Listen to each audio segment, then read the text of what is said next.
இயேசுவில் பிரியமுள்ள சகோதர சகோதரிகளே, நம் தாய் திருவையானது ஒரு ஆண்டு முழுவதையும் 5 காலங்களாக பிரித்திருக்கிறார்கள். முதலாவது காலம் திருவருகை காலம், இரண்டாவது கிறிஸ்து பிறப்பு காலம், மூன்றாவது தவக்காலம், நான்காவது உயிர்ப்பு காலம், ஐந்தாவது பொது காலம்.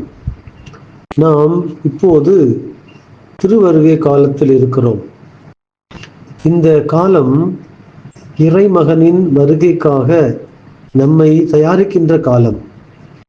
விழித்திருந்து நம் மீட்பரை சந்திக்க நம்மை அழைக்கின்ற காலம்.